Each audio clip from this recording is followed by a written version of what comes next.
Please welcome our first moderator for the first panel for this afternoon, Barney Halper. Thank you.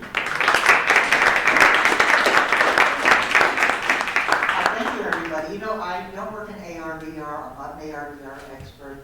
I am an early adopter. I do cover technology, and I'm very opinionated in my weekly Startup One Stop newsletter. Although I will tell you, as I was just telling Ken, that I was first introduced to VR in the mid-90s by Jared Lanier himself, the father of VR. And I was introduced, well, he likes to think of himself as the author. So actually it was in his apartment in Tribeca, which he had just moved back into, which Johnny Depp and Winona Ryder had sublet and trash. So maybe that's why he came up with VR. It's a little unnerving to see it. Anyway, I was also introduced to AR early because a friend of mine had developed it for a shopping mall. And this was like 6 or 7, maybe 8 years ago. So I was waiting for this big revelation, and all I see is that the name is now called XR, so as far as I can see, mostly what's changed is the name seems clueless. So I'm going to have my panelists introduce themselves alphabetically one at a time, and they're going to show you what they're working on right now. I am Steve Fonder. I'm a professor of computer science at Columbia University, and I've got around 3 minutes to tell you a little bit about the stuff that my lab is doing. We have been basically for over a quarter century working in user interfaces for AR and VR in a variety of different domains outside with Big Monster Backpack and navigating games and also skill task assistance. So the main theme behind our work basically is developing user interfaces for XR, just a fancy name for AR and VR with fewer syllables, and looking at how it can help people accomplish goals, whether they're working or playing more effectively, if they're indoors, outdoors, individually, or together. So to very quickly tell you about some of our work, one of the things we're interested in is remote task assistance.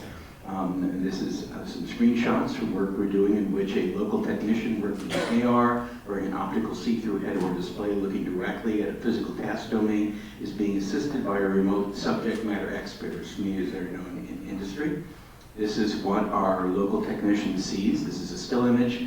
And now you'll see actually through their head-worn display a ghost image of a gear being moved into place by the remote expert who's showing them where it goes on which axle in this task domain. Everything is being tracked. The remote expert has their own tracked virtual version that they can control. So other things we're interested in include urban visualization. So using the same technology that any kid who really was into VR would have maybe petitioned their parents for last holiday season or this upcoming holiday season, we can have people surrounded by a scale model of the city, in this case it's Manhattan, with a whole bunch of virtual data which has been added to it. And so in this case you can laze virtually at places. You're seeing New York City 311 call data, which is being obtained live from New York City Open Data. There's tweets off on the side over there. You can grab hold of them, look at them, try to understand them. This is all running in VR, but here we're running in AR using the Vive Pro head-worn displays. And you're seeing a panel, kind of a bulletin board shared between you and another person. They have their own personal copy. You can grab hold of any of those records from one of those 311 calls, for example, pick it up, place it on, and move it around like a Post-it note on that panel. So the idea is to be able to understand, do urban planning, or even just figure out where you want to go for the evening or where you want to move if you're changing apartments. Last thing I'm going to mention is another thing we're working on, motor rehabilitation, where we have a therapist and a patient working remotely with each other. This is a technology demonstration enabled by really low latency networking courtesy of Verizon. We've actually tried this out at Chelsea in the alley, and we have people working with under 10 milliseconds worth of latency between each other courtesy of pre-commercial 5G, being able to roll and bounce the ball around, which is actually potentially very useful for people who are having trouble coordinating the left and right sides of their bodies. So a quick overview of what we just talked about, some acknowledgments to folks, and then I turn this over to panelist number 2.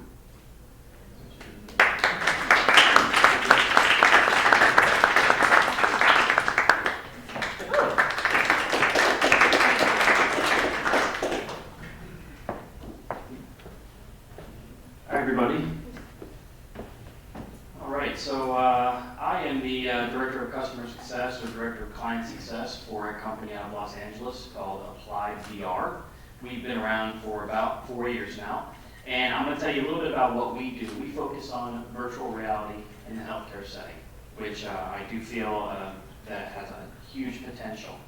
3 of the things that we really focus on, we call them our challenges or we call them our opportunities. They're both synonymous. One is workflow integration. How do we integrate virtual reality into healthcare?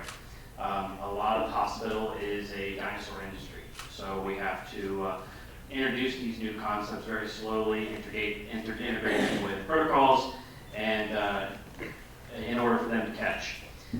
2 is patient satisfaction. VR is a consumer model, so we're seeing a lot more of our patients be more accepting to virtual reality, which is very good for the industry. And 3, provider efficiency. In healthcare, you do not want to give a clinician, a nurse, any type of provider, a tool that's going to add more time to what they're doing. So provider efficiency is very important, and as we grow in virtual reality, we'll be able to fix some of these things, really refine a lot of these processes to where the clinician can use these very simply. So what we do at Applied VR, we are a digital wellness platform. We've been used to impact chronic pain as well as acute pain. We started in the acute pain area of expertise with pediatrics. And many of the reason for that is because with children, they're very early adopters to technology, so it's a very easy entry point into this industry. We focus on the acute pain and anxiety before, during, and after surgeries, during child labor, oncology infusions, or any other type of infusions, emergency room procedures, and rehabilitation sessions. So this is not new, and I don't have to explain to you that VR has been around for quite some time. The new introduction to VR is the consumer models that are now more readily available, which gives us early business entrepreneurs, startups, very easy entry into this industry. So our aim is to establish a new treatment paradigm for pain management in hospitals, clinics, and at home.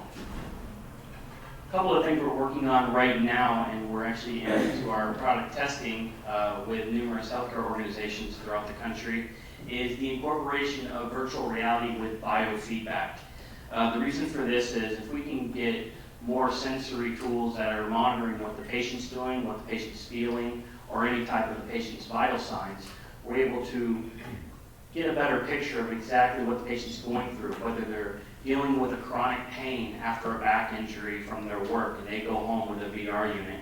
We're able to use things like the heart rate variability sensors, a microphone that can capture expiratory rates or breathing out, and we're also able to use the VR experience itself as a training modality to teach patients how to do body scanning, teach patients how to do belly breathing or diaphragmatic breathing to really control their pain levels. Now, all of this is very important for 2 reasons. One, we hope to see, I think, in my personal belief, that there's a future for VR in the possibility of opioid sparing. Now, this claim is being investigated right now, and we are in this situation right now in this country. We do have an opioid crisis. So that's something that we're hoping with the advancement of this technology could be something that would combat that. And 2, collecting biometrics and data is the future of healthcare. If a physician or clinician can collect biometrics, they may be able to mold a better treatment modality for their patients, and in turn causing the patients to heal faster or understand their pain a little bit better. So the reason we do this, the reason I do this is for our patients. We have a lot of hospitals that see a lot of potential here. Whether it's a young man that got hit in a hockey accident and was diagnosed with complex regional pain syndrome, wasn't able to walk straight, he had a problem with his gait. We put him in VR and he can walk straight. Whether it's a young lady that did not want to take as many opioids for her pregnancy, or anything from a child with a cast removal that just had a little anxiety. This is why I do it. This is why we do it at Applied VR, and I look forward to the panel. Thank you.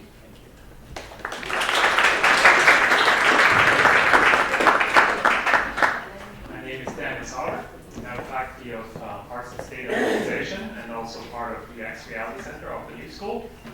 One of the projects the center has helped prototype is the Fashion Research Archive. So Parsons Fashion is one of the most sought after programs in the fashion area, and so they have wonderful collections that are really sometimes rare and hard to get to, and everyone wants to get their hand on them, but it's not something they can sustain that way. So basically this Fashion Archive was an attempt to make this much more accessible to the students.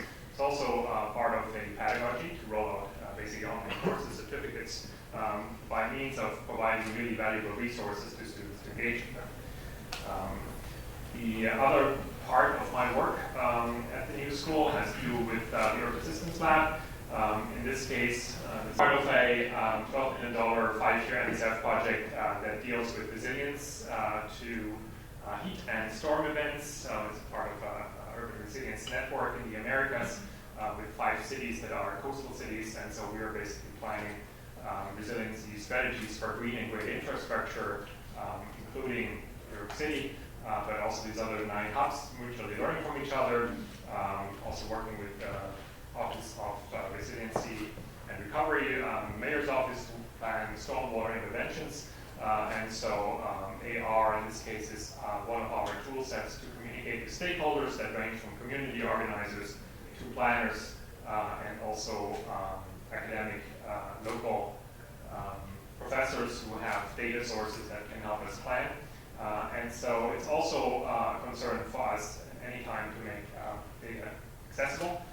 So to get to Rico Styles' celebration of the core image, XR is also a privileged image that, for instance, in after Maria situations in Puerto Rico, which is one of our partner cities, people wouldn't plan emergency response through VR apparatus, but it's something of an ecosystem that we use for planning and for being able to learn mutually from each other. So this is my take on VR, and I'm looking forward to it. Thanks. So my name is Sydney Talcott, and I work at CBRE Bill, so formerly a startup called Floored that was acquired by CBRE, which is a large real estate company. We began by producing the product you see, which is actually a web-based interactive 3D product. Our goal is to help visualize built and unbuilt space. So use cases here are to help illustrate what a space could be, and also to communicate a design to those who can't visit a space or those who aren't familiar with navigating a construction drawing set. Our team is made up mostly of 3D artists, so the same skill set to create products for AR, VR, and video games is very much the same techniques that we use here. Our second product is a furniture layout tool, so not the most sexy use, but very important in commercial real estate, figuring out how many people can fit in a space, what kind of amenities it will have.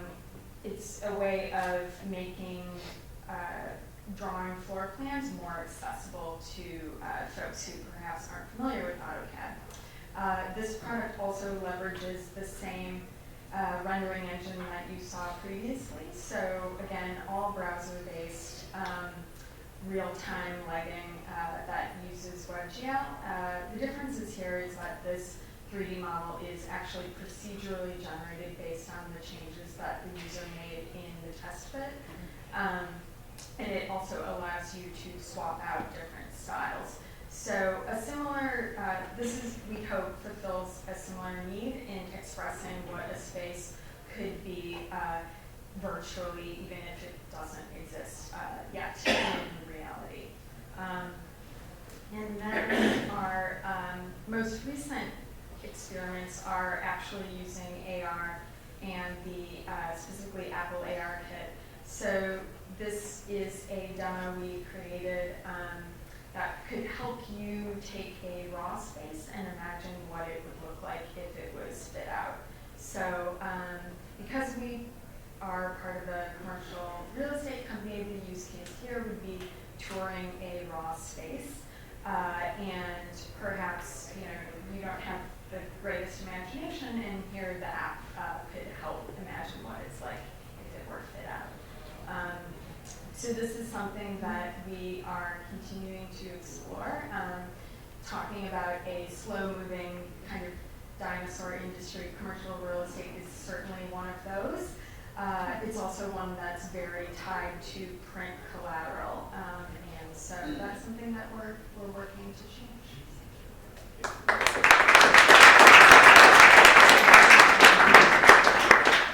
As I said, I was exposed to VR early. It was the mid-90s, and Darren here was talking about shared spaces and working together, sort of like video companies, and we sort of shared spaces. Like social media, that never happened. Meantime, we've seen AR leapfrog over VR. Why is that? Is it the head-mounted devices? Is it that we saw with Pokemon Go, and now I don't know if you know that we now have JC Go, which is about to be released, which is so you can find the saints. It's been approved by the Vatican, and the wags are already calling it Pokemon Go. And of course, the nasty, what is it called? Nasty AR is now doing an AR with porn. Porn always, they're always out front. So why is that? Why is it? We have mounted devices that are so expensive. Why is that? Well, in comparison with things like phones, which everybody has, head-mounted devices are more expensive because they're not something that everybody has, no matter how cheap they are. They're also uncomfortable, they're big, they're bulky. There are kinds of VR that don't use head-worn displays, but they generally tend to be things that also involve wearing something on your head or being in a room in which all the walls, for example, are projected. So the idea that you can do the kind of AR that involves a phone, holding up that little teeny tiny magic mirror device, magic lens device, and looking around, and being able to do it with any phone that you have is very, very appealing. On the other hand, once you've gotten past the fact that you can do it, now you're holding this thing in your hand, you're looking around like that. That's a rather odd way to interact with the world. I think it's a good kind of gateway drug to getting people excited about AR, but I personally believe and have believed for a long time that the ultimate answer will be eyewear that will look more or less like the glasses that many of us are wearing. And ultimately beyond that will involve implants and genetic mods and stuff like that. But at first will be eyewear that look more like glasses. We don't have that right now, but we do have phones, and phones are great for, again, getting that sense of amazement of looking at the real world and seeing virtual things integrated with it, which we're getting better and better at doing with these very powerful computers that are in our hands. Oh, I also wanted to mention that Amazon has been working on a secretive project with Newark. I don't know if you've heard about it, the new AR glasses. That you have to take 11 headshots to get them properly fitted, and the price point is $9.99. Not exactly a stocking stuffer. So. Actually, to be fair, when you say AR glasses, researchers typically will use AR to refer to the idea that the virtual stuff is registered, geometrically aligned with the real world, and the North glasses do not do that. They simply provide a little bit of overlaid stuff that you can see. It isn't necessarily in a particular place. So that's a lot easier to do than trying to really align things, virtual and real. So you are working in AR, so in a very traditional industry, really. Yeah, where it's reluctant to change. And so I think in addition to the physical constraints, people are uncomfortable putting something on their heads. Calibrating a space with the HTC Vive specifically is challenging for some. In addition to those physical realities, I think that also it's a solitary experience for most. So in commercial real estate, a lot of the use cases are at conference, in big pitches, presentations, things like that, where you want to communicate to a group.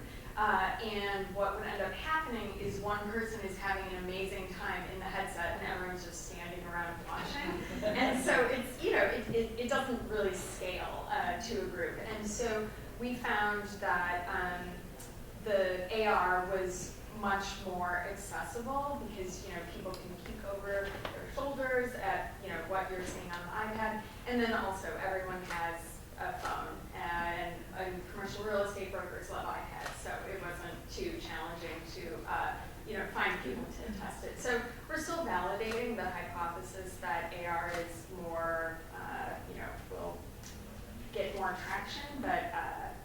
I agree. Like, I was really surprised by how AR just really surpassed VR. And I'm curious to see what happens. I might want to offer just a distinction also between proliferation of ideas. Not everyone is as brave as Steve Mann, so I'm glad that Caitlin showed us a little bit almost 40 years of wearing, augmentation, and human augmentation is not necessarily where the credit goes, it's where dissemination of hardware comes into play. And so when we say take off, I would say took off when someone like Steve Mann showed us how to where about this architect augmented space as a piece of architecture for one person.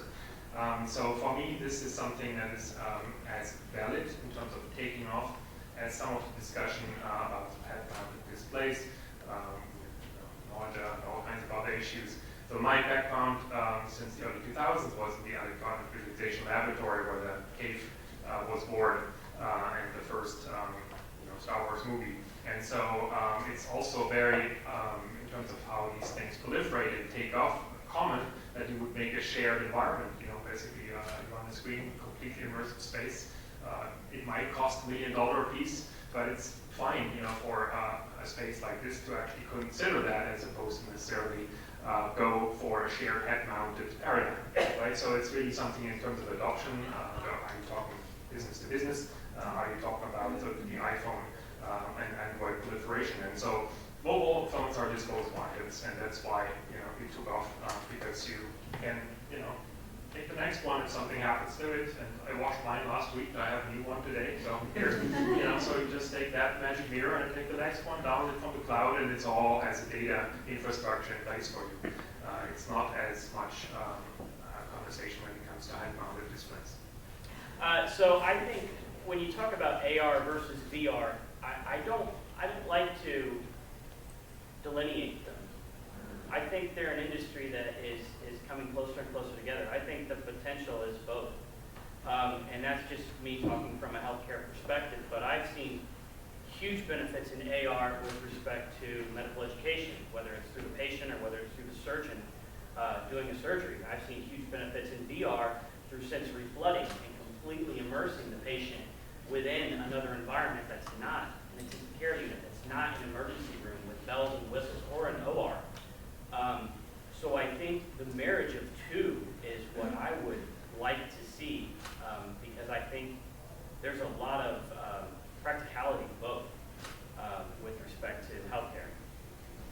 I was going to ask you, I was specifically going to mention the opioid epidemic and why VR isn't being used more to treat it, because if they can afford drugs, they can afford to head out to the light. Yeah. Well, with the opioid epidemic, it's very unique because you're talking about a narcotic addiction, which is one of the strongest addictions that we know of. We have found, and there's numerous studies that have showed that, especially there's a study about 30 years old with Hunter Hoffman at the University of Washington. He created a virtual reality experience called Snow World, where he took burn victims and during their dressing change, which is extremely painful, people with burns usually have to take a lot of morphine during their wound debridement.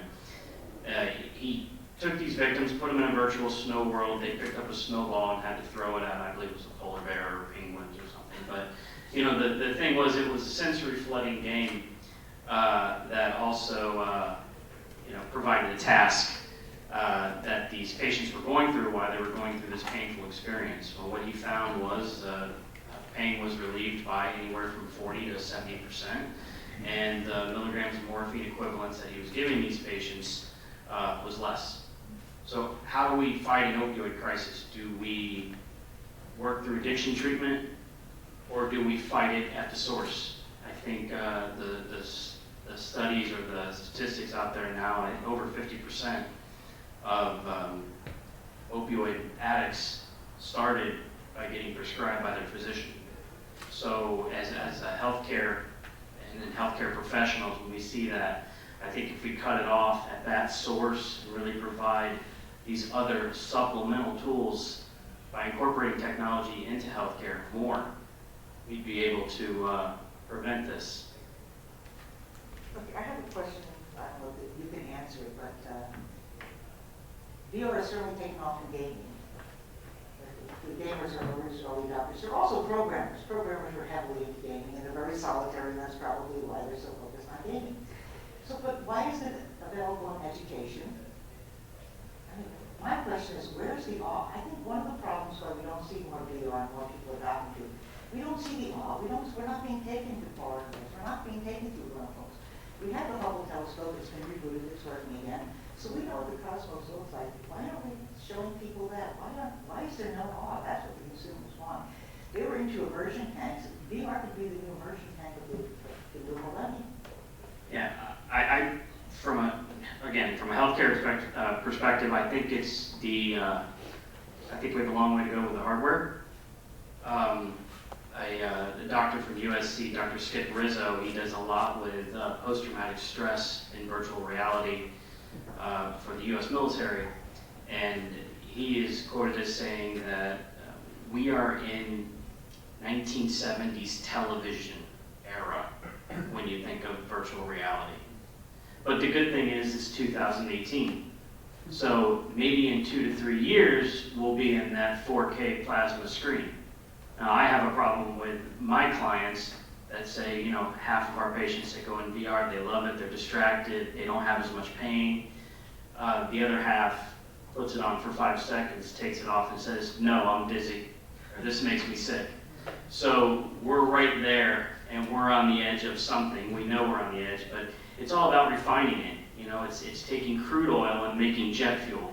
I think that's a good analogy for what we need to do in VR. So crude oil or jet fuel, they all cost money. And to get it actually into education, which is historically underfunded in this country in particular, you need to get money, and oftentimes money is not going to come from the people that you think are charged in terms of the government with giving it. Now, on the other hand, there are now a number of companies that make stuff that are interested in seeing it being used in education, and so you're seeing companies like Microsoft and a number of companies that, for example, are selling Microsoft immersive headsets at very reasonable prices. Companies like Google with the Lenovo Mirai Solo are now giving those to folks in academia to use in courses. And so, for example, I'm going from, in a course I've taught for over a decade now, that historically has used first students' laptops and then students' own phones. Last semester with AR Core and AR Kit and Unity. I'm actually going to be, courtesy of gifts from Microsoft and Google, going to be able to have all the students in my class have headsets. So I think this is happening. I know this is happening with a number of other people in academia. And once you start getting people excited about stuff like that, and they get something that they might not have bought on their own, and they realize it's really cool, and every year it keeps getting better and better. Yes, it'd be great if it were all 8K, and it's not right now, although you can get higher res things for a lot more money. We're going to see those things get better and better. Just as we've seen phones go from quarter VGA resolution to more pixels than probably your laptop has.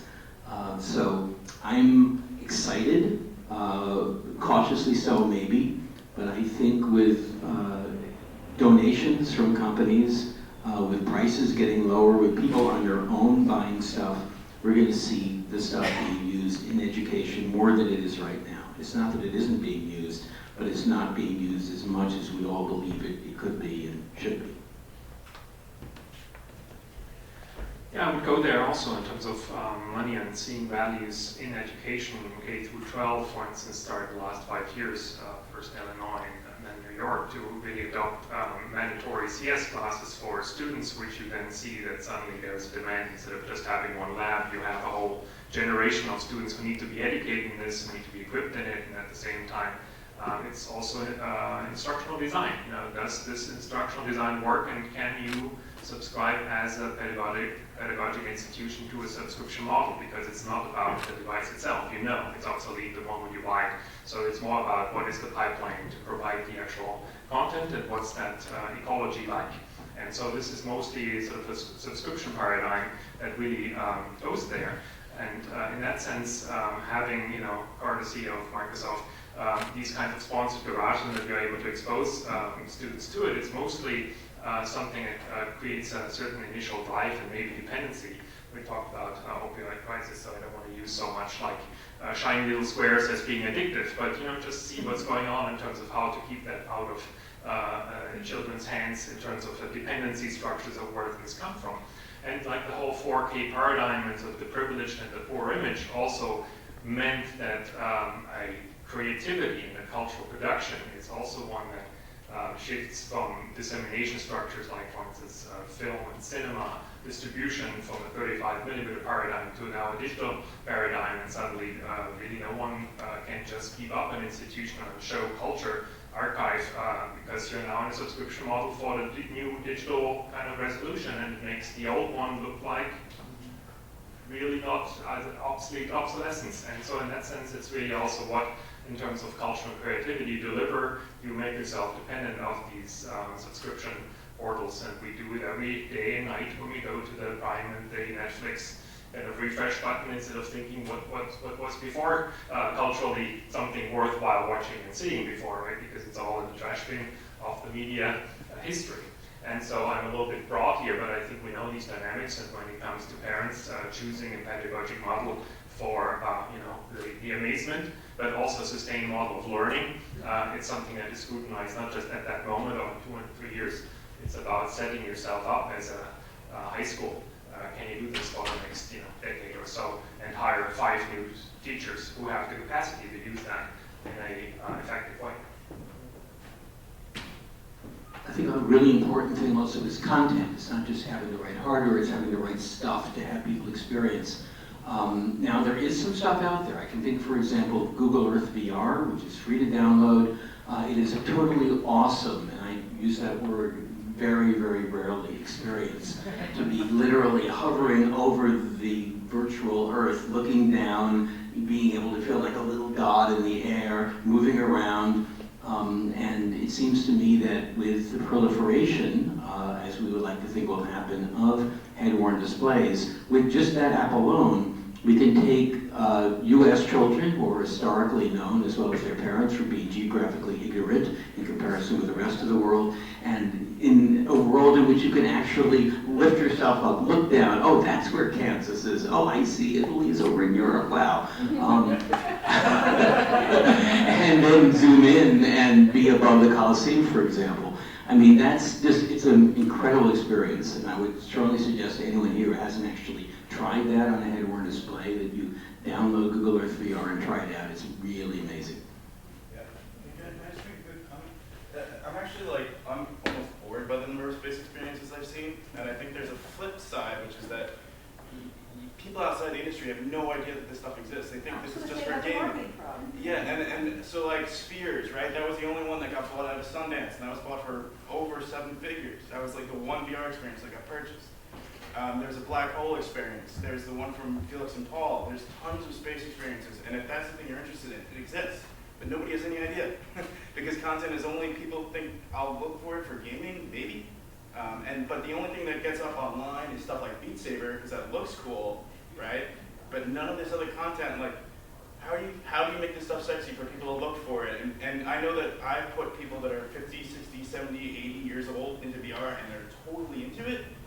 Problem is you have to find them, and you have to find the content that they're into, and they have to find out about it, because otherwise people just stay away from it thinking, this just isn't my thing.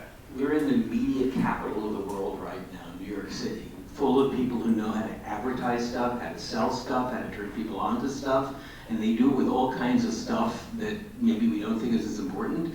And so, in a place like this, people should be doing that. And I'm not sure how to make them do it. One of the things that we look at is how do you monetize it? And I know it's just a capitalist question, but I'm a firm believer that every single doctor in this country would have VR in their rooms for just acute pain and anxiety if they could charge for it. So that's something that we're just not quite there yet. I mean, in a perfect world, Medicare would come in and say, hey, listen, we have an opioid crisis. We have some studies that are showing that there's a lot of benefit here. Why don't we look at putting this on what you would do with a pharmaceutical company, putting it on a formulary? But that is a lot of the hurdles that we still have to, I mean, we're barely chipping away at that wall. And by wall, I mean the Food and Drug Administration, getting these things out there, getting public knowledge that these are out there. It'll get there. I know it will. I have faith. But it will take some time. We'll have to go to the insurance companies too, because it's a cost saving. Yeah. Well, the good thing is, you know, and I say this, it's very ironic.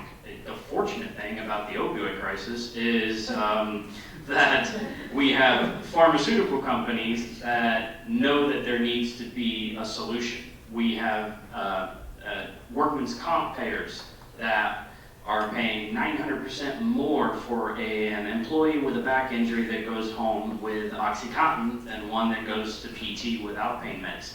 So these things, they hurt the bottom line of these big companies. So now they're looking for other solutions, which we should take advantage of. I think you and I are working in similar industries in that we just, you know, we've received really positive feedback for both our VR and AR work. People are very enamored when they put the headset on, think it's amazing, but no one will pay for it at the end of the day. And so figuring out a way to turn it into a product that is something that we can sell is super challenging, and we're battling is, well, I've always, you know, sold buildings with a, you know, 2-pound, 8.5 by 11 tour book. Why can't I just keep doing that? So it's, you know, it's, I think I'm having a hard time being as patient, just because my opinion is this is so cool. Why can't you see how cool this is? So, yeah. Another example of what came up, you brought it up a couple of times, is healthcare is one of these examples because it's high stakes and high cost. There's almost unlimited resources if you really solve a problem. Right? So having seen a Baxter-sponsored surgeon in the operating room of the future who costs thousands of dollars an hour to just get that person into a room with designers and figure out what we do here to save some money, that we don't open a couple of boxes and we do it, we just open erroneously, it's, you know, $2,000, $4,000, $6,000.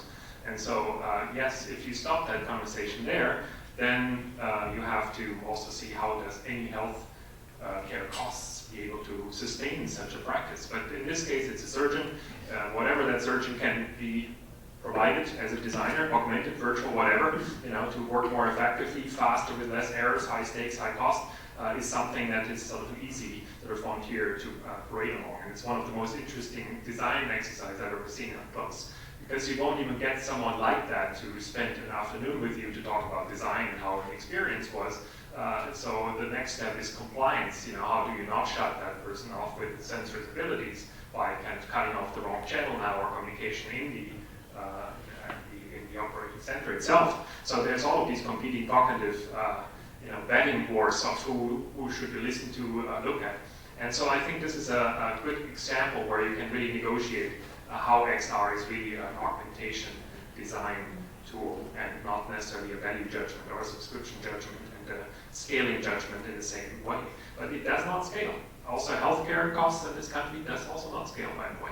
So, you know, how does that surgeon get access, who gets access to that surgeon versus the other one is the question of our time. And so for me, this is therefore also kind of a privileged image kind of conversation we're having around. It's easy to say that, but it's a real issue.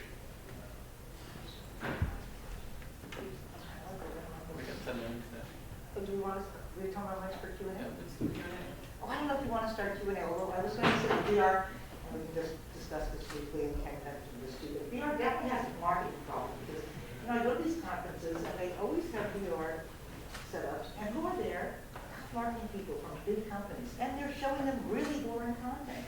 VR has a content problem. Why is that? Why? Like, as I said before, where's the awe? Where's the imagination? You have these people, they're your captive audience. Capture them. What's That's a really good question, and there is some amazing, great VR out there. It's unbelievable. There's also a lot of very bad VR out And it's an amateur industry still. There's a lot of people going out and they're showing you what they did on their vacation in 360-degree video, and it's got, you know, if anybody's seen the seams in VR, they're sideways, and it's almost like looking at a mirror too fast and you see that split image. Well, that causes a lot of nausea and dizziness in my patients, and that's a problem. But I think that as we move forward and we get these teams together that really utilize the VR and then take these projects and bring them to hospitals or bring them to the industry and say, listen, here's the proof of concept. Give us your feedback. What helps with your customers? What do your customers want to see in this VR? And then continue to refine the VR. I mean, it's going to be multiple edits. It's not going to be, hey, here's my VR project, check this out. It needs to be these continuous design upgrades with the storylines and with the content itself. I think that'll help a lot with how we go into virtual reality.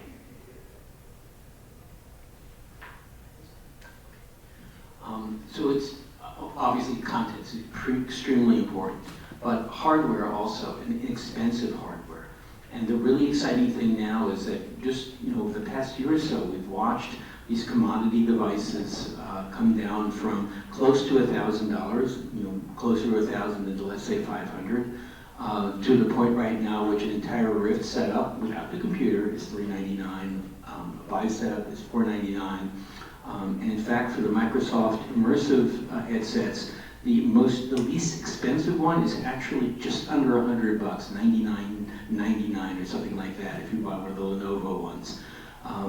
And yes, you have to add a laptop to that, but every year we all know our laptops get more and more powerful, and we're really getting to the point at which a commodity standard regular laptop will be powerful enough to power quite nicely a headset.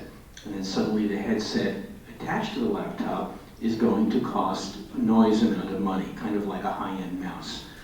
I know maybe more important is there are a number of companies starting to make things that are standalone, that are self-contained, that don't require you to put your phone inside of something you wear in your head, that right now cost a couple of $100, which is not something that most people just rush out and buy purely on impulse, but which are going to get cheaper and cheaper and cheaper to the point at which essentially they're going to be like noise money.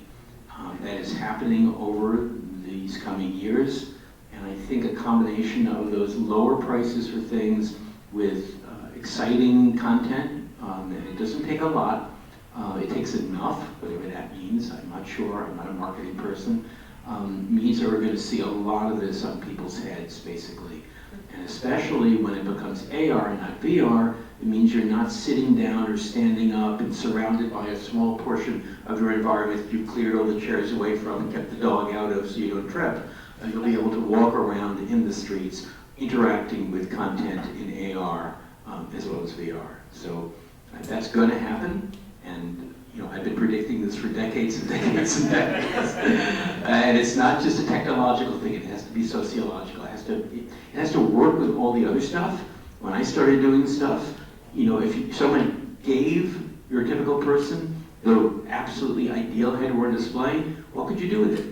You couldn't attach it to anything that you could wear. Even by the year 2000, you know, what mobile computer would I have? You know, a Windows CE phone? You know, the iPhone was many, many years off in the year 2000.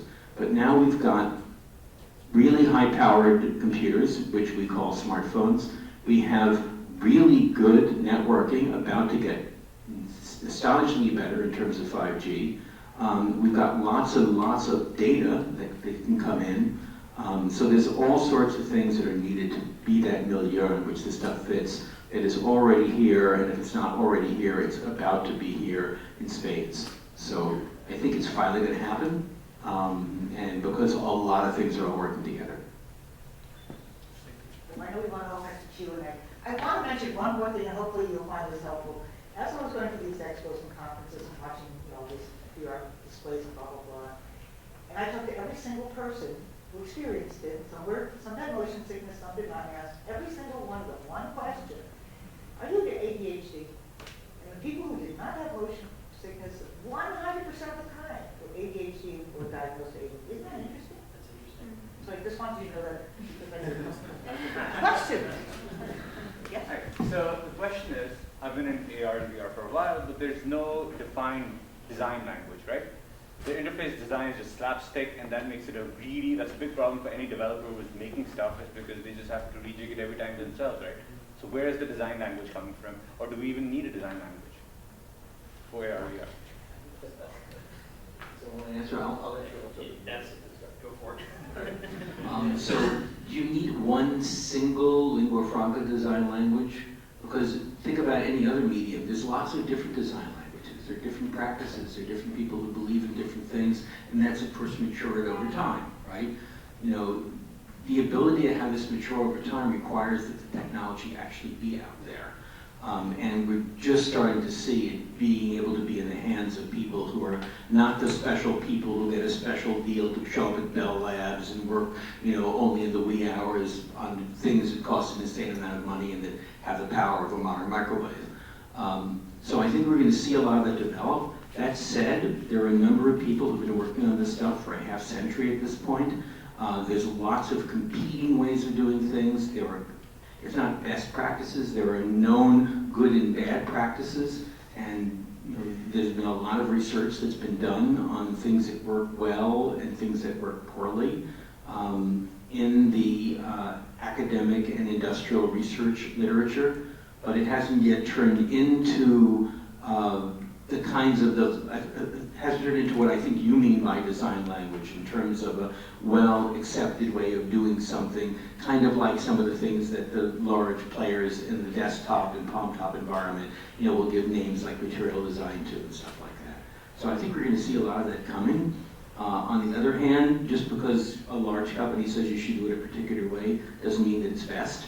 And so I think we're still going to see people who are going to experiment and play around and, you know, for win, for lose, for hopefully for best. We'll come up with neat ways of being able to go and use the medium to explain things to people. I was just going to say that I am an artist. I make in VR, and you have never heard of what I've made. Although it's been in like now going on 10 film festivals. It premiered at Tribeca. It's called Queer Skin's a Love Story.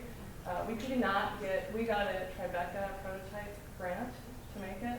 We kickstarted, we did in-kind, great people came together, including Skywalker Sound, which did our audio post-production and spatial design.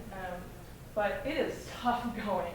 The big players are so risk averse. I can't even tell you. Like if you want to make something with fuzzy animals, you want to make a first-person shooter game, you want to make something about nature, like spot on, go for it. Or you want to make poverty porn, go ahead. But everything else? They undervalue creatives. I don't know why tech undervalues creatives. You go to the web, what's it about? Words and visuals. And yet it's all about technology or the technologist. What gets people there? What's going to get people on AR and VR? The design language, thank God it's not formed yet, because there is not very much good stuff out there. Right. We need to actually, this is the point where we need people experimenting. We need all different kinds, you were saying, all different kinds of languages coming together. We need to take from film.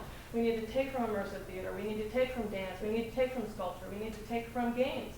And we need to develop a language, but that's going to take time, especially when it's so much right now. Oh, let's basically take what it should be film and throw it into VR. Like that's not going to work.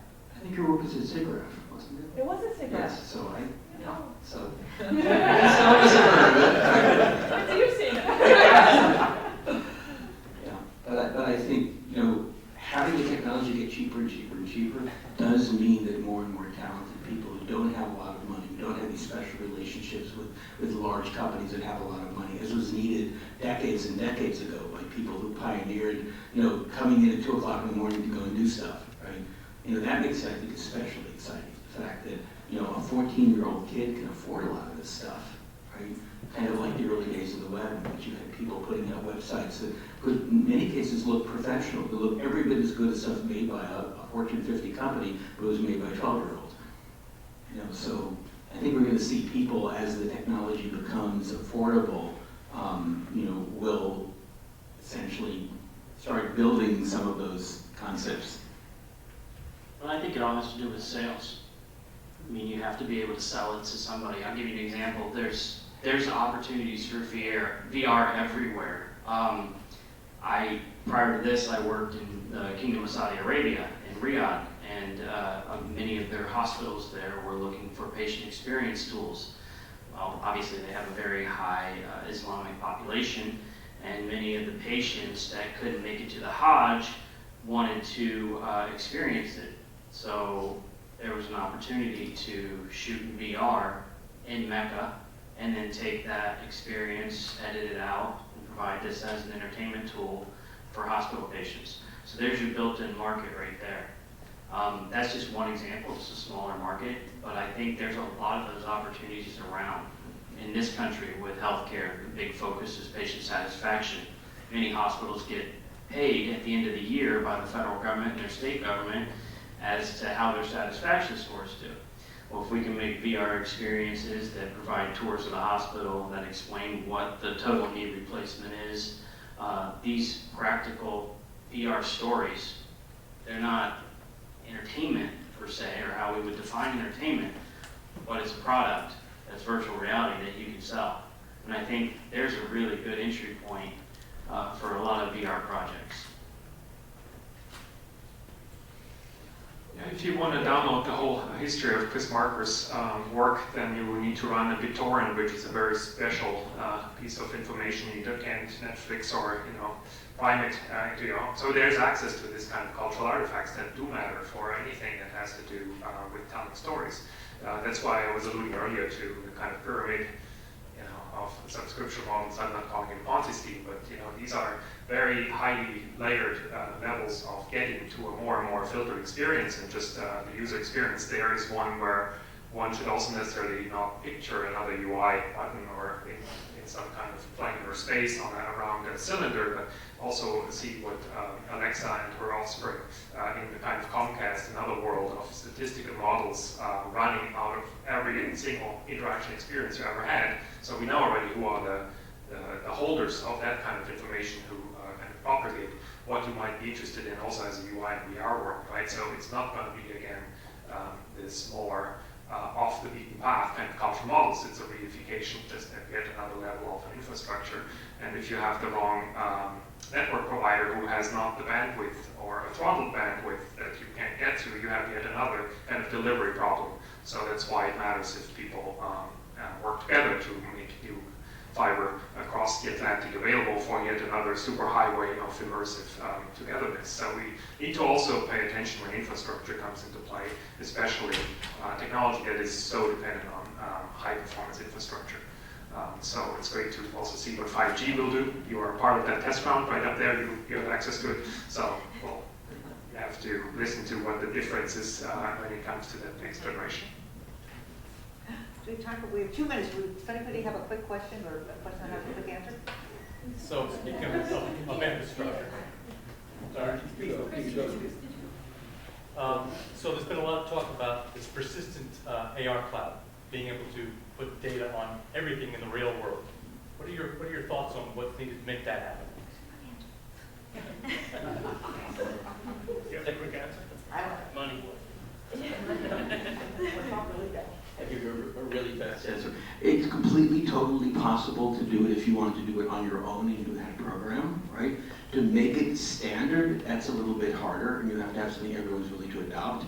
Interestingly, if you look at the history of hypertext, for example, all the folks that you thought would have come up with the web basically wanted to do something that was much more sophisticated, and so they never managed to do it. And therefore, the thing that became HTML, the very first version, that was really simple and completely, totally wrong from the standpoint of any hypertext researcher, that caught on because it was really simple, easy to implement, and it just took over. And later on, of course, it got better and better and better.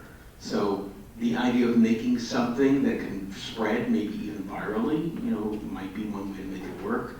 But if it gets to be too complicated, at least looking back at history, it might be harder. If it has to be the one true right way of actually making that cloud take off, then you may have a lot of people who know how to really do it arguing about it, while maybe someone else comes along and does a really simple version. I mean, Google could do this, right? But Google might want to do it really right. And that the problem is doing it really right may take too much time. And there's multiple ways of doing it really right, okay? And there's many ways, easier ways of doing it just good enough. And often researchers don't want to do it just good enough. They want to do it right. I don't know, Gina was big for what, 5 years? Remember that? I don't think we have time for another person. Go ahead. Okay, well, Remember that HTML is a stripped down version of HTML. That's true. Which was right. the right. Yes. Right. And they're getting back to it now, less than 20 years But later. it's HTML that caught on yeah. with simple protocols. I think that's all the time we have. Thank you so much.